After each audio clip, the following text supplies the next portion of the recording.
I'm here now to tell you about the story of my brother, my fallen hero of Tzal and this country that saved so many people. So I will gladly share with you the story of Arel. Arel was very motivated to be a very active part in the army, to be a warrior, to be a commander. So it took part in some program that called adrenaline, that teach young people and prepare them to the Sayeret, to Matkal, Givati. Sayeret Givati is very difficult and very hard thing to do and to be in. It's very long weeks. He didn't came home.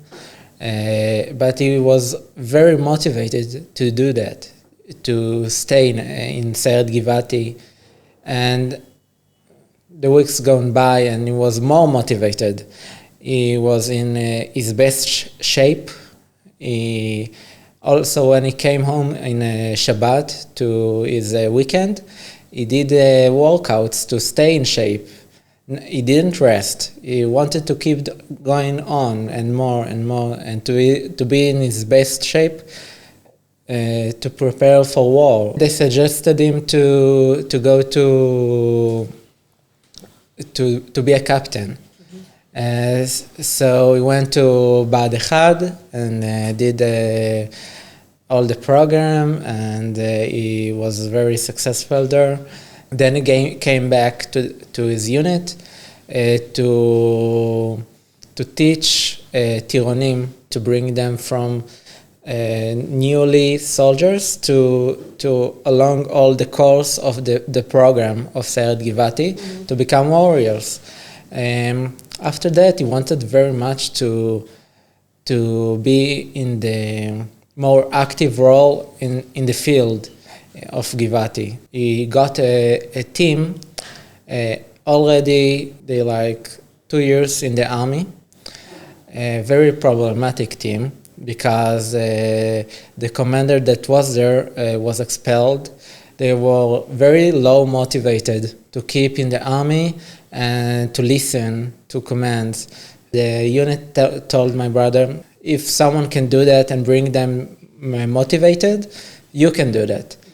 So he came there and acted like they are newly soldiers in the army.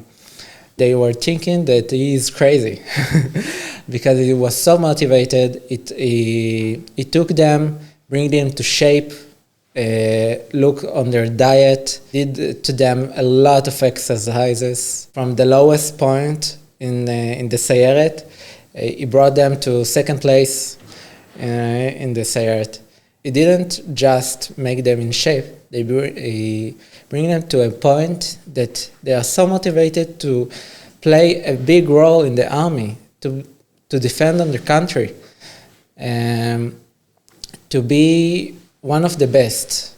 They adored him and he adored them. He was very important to them and he took care of them.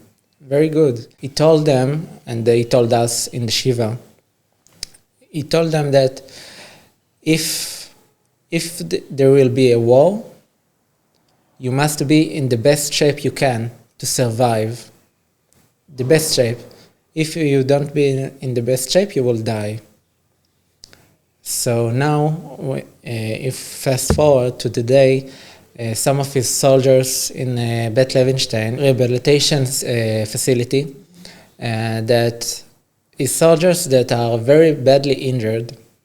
You can see their improvement very quickly because they survived the very badly injury, like amputated legs, very difficult injuries. And their improvement, it's so good because of their good shape that my brother brought them to a point that their body knows how to react and to be in his best. So this bring me a bit of comfort that my brother, with his lessons and toughness, saved their lives. They weren't on duty. They were at their homes My brother was on his girlfriend home in Shoam. His commander called my brother and said, you need to take all your soldiers and come to Mishmar. It's a base of the Sayeret, before you go to Kibbutz Nahal Oz to take weapons and to be prepared. When he heard that, he came to our home and took some things, said goodbye to my parents, and took my car and drove to Mishmar Negev. And all his soldiers and him gathered there, and they took 2 jeeps or 3 jeeps and drove to Kibbutz Nahal Oz with the weapons. They drove so fast. There was missiles above them.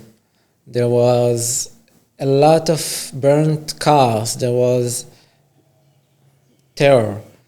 And then when he arrived to Kibbutz Nahal Oz, he took his soldiers and started to rescue homes. In the Shiva, one family came to us and told us, your brother saved us. He came to our mamad. It's like a secure room that people can be safe from the missiles, but not from terrorists, apparently. Knock on our door and told us, come out, it's Sayeret Givati, we are here to save you. And they were very afraid because the terrorists, the Mechablim, did the same. He asked him, what is your name and what is your serial number? So he said, Arelita, and his serial number. When he heard his voice, he said, it sounds like a good voice. And when he opened the door, he saw my brother, big smile, good eyes, and said, I will come after you. And he said, this family is 5 souls he saved, and in another home 2 souls, and more and more. They saved so many families there. Only, it's very unfortunate, but only 15 people was killed in this area, and they are 600 meters from the defense line. We got some photos from the 7th or the 8th of October that they stayed inside the homes and was putting the guns outside to create a safe house for the warriors. And you see my brother smiling, like he loved what he did. And he was very proud and very secured in himself that he's doing something right, something to save the people. And this is something that he also brings me some comfort, that he did what he loved. Yeah, he was very proud to serve. Another line that he's very proud of is to be excellent, to be head of something, and to be you. It's very something that he walked by it. He taught by it. He walked by it. He did everything by it because he was who he was, and he was very proud of it. This is the point that brings him to be an excellent commander, I think, to be very confident in the actions he does. And this is why I think he was able to save so many people, because he was very confident in his ability to save, in his team to save other people. They were preparing to enter to the north of Gaza. And there my brother did amazing job. In the first days when we are all looking for tunnels of Hamas tunnels, he discovered one of the biggest tunnels of Sinwar. He saw a PVC pipe that no one noticed. A few other Sayarot went around this place and didn't discover it. And he saw this pipe. And because he's so confident in himself, he said, I want to dig in this place. I want to look in this place. So if you remember, one of the biggest discoveries of Sinwar tunnels were in the north of the Ritzua. So he discovered it. All the high command, Gallant, Gantz, and a lot of the Ramatkal, also more important people, came to see his discovery, and he showed them the way they dug, and they found the entrance, and yeah.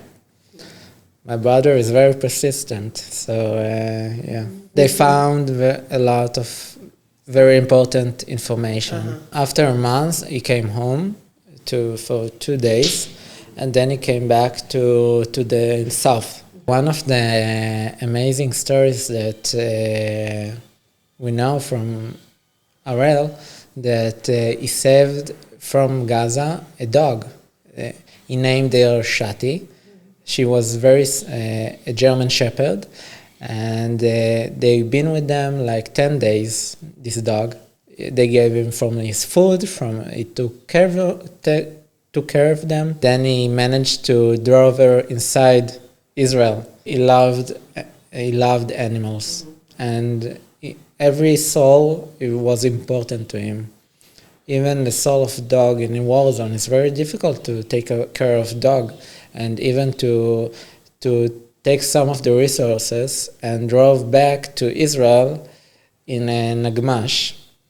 It's amazing. In the funeral, Shati came to us to show last respect to my brother. On the same day, the dog was adopted of the funeral. They were in Heinously. He's and his team. On the day of his injury, on the 22nd of December, they were scouting houses. On the 4th house, they entered from both sides of the house.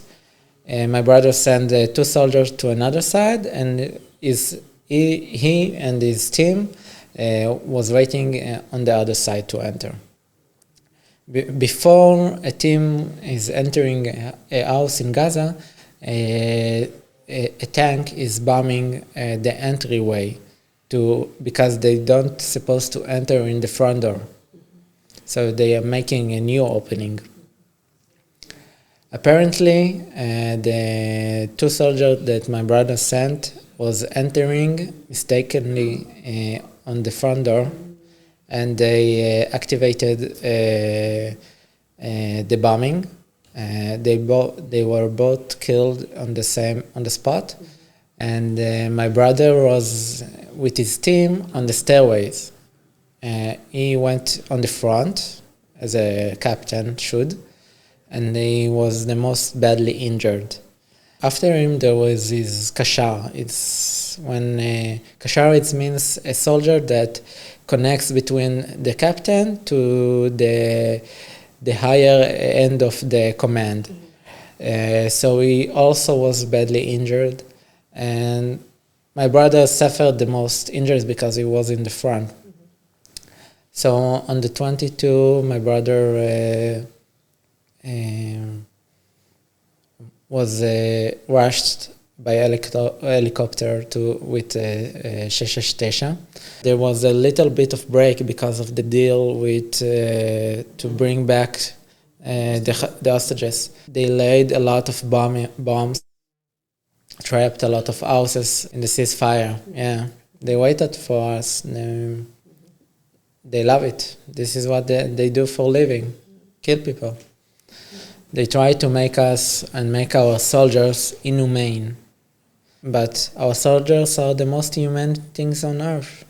They're trying to save people. They're trying to save the hostages in a very big cost.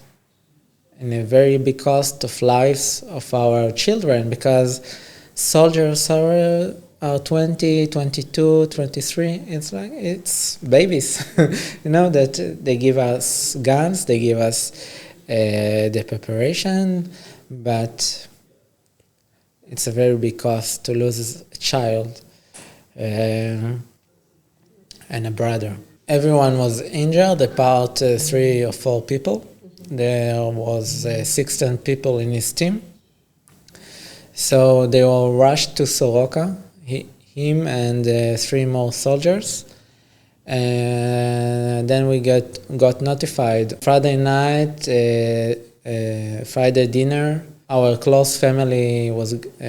We usually gathered in a Friday dinner, and then we get a call from קציני נפגעים. It's soldiers that their purpose is to tell the families and that their son and brother are injured in the fight, and they don't tell you if he's dead or injured and how badly is his injury. So they rushed us to Soroka. This was the longest drive I ever had.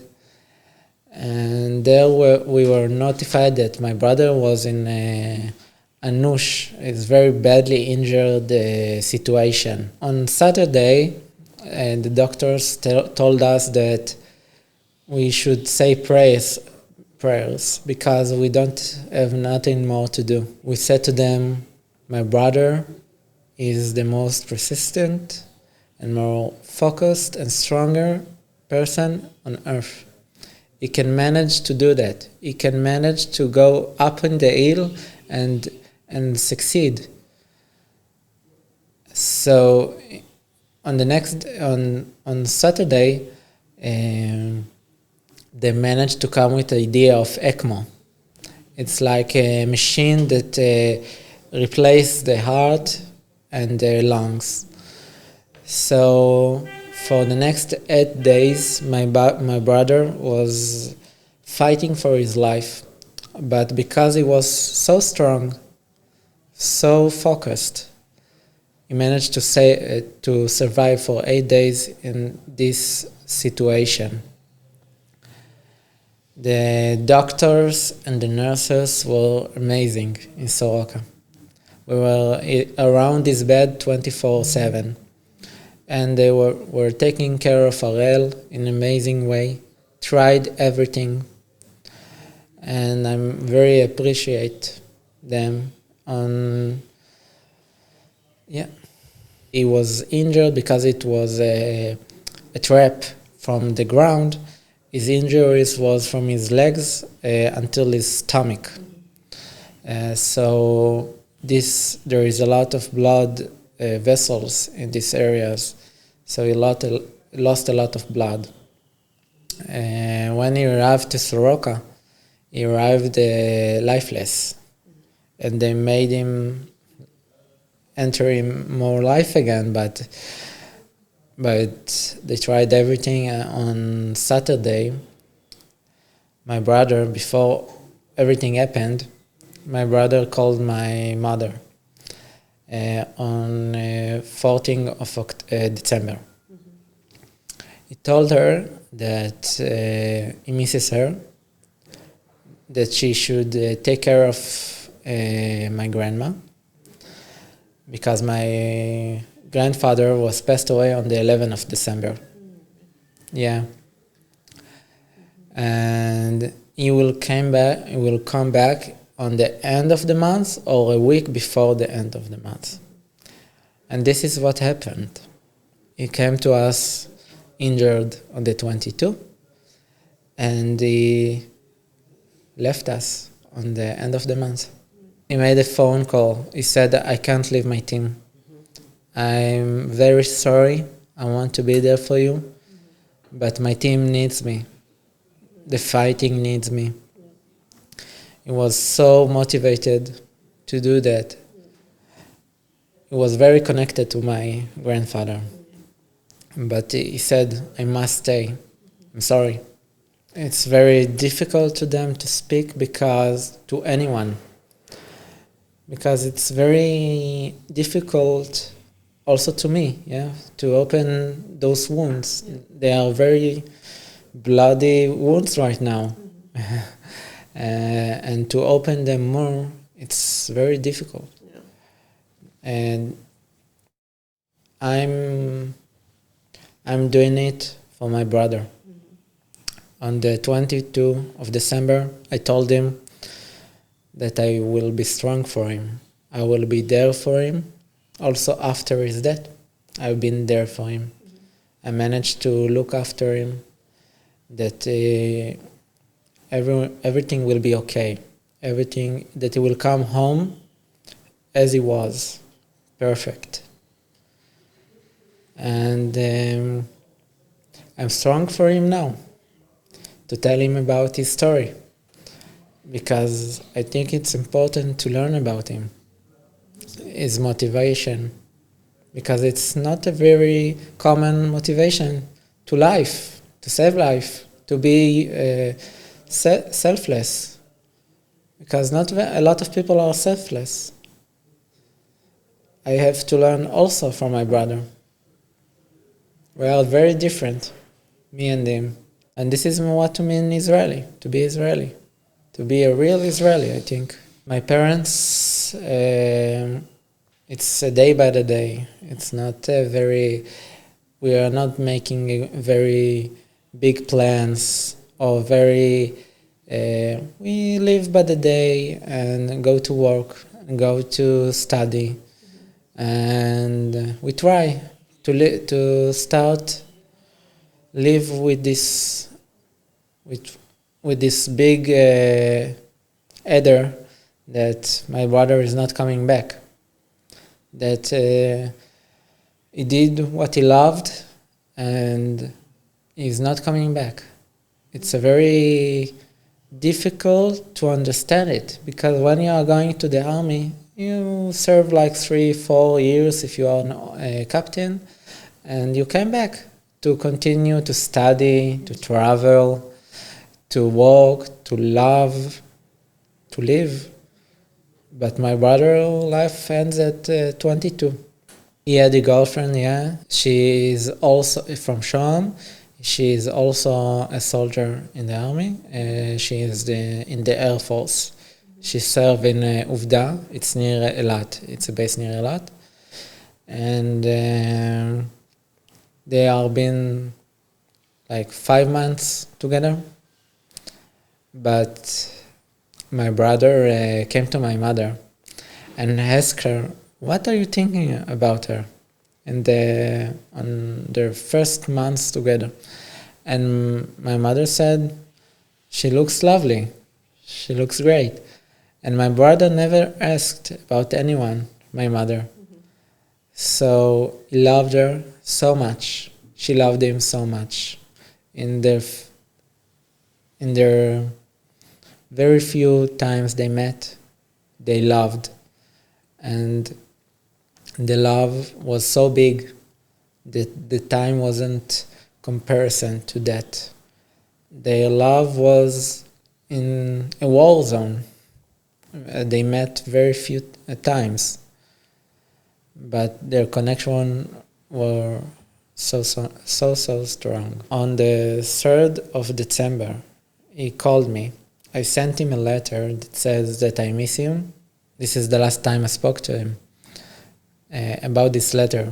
And in this letter, I said to him that I miss him, I love him, that he should be safe, and don't be a hero. But of course he doesn't listen. He knows his way, and he's a hero. And he told me that when he's going to come back on the end of the month, we will talk on everything. He will tell me things, that what he did, his situation there, and that's it. And the last week of the month, I spoke to him. I tried. But of course he didn't respond.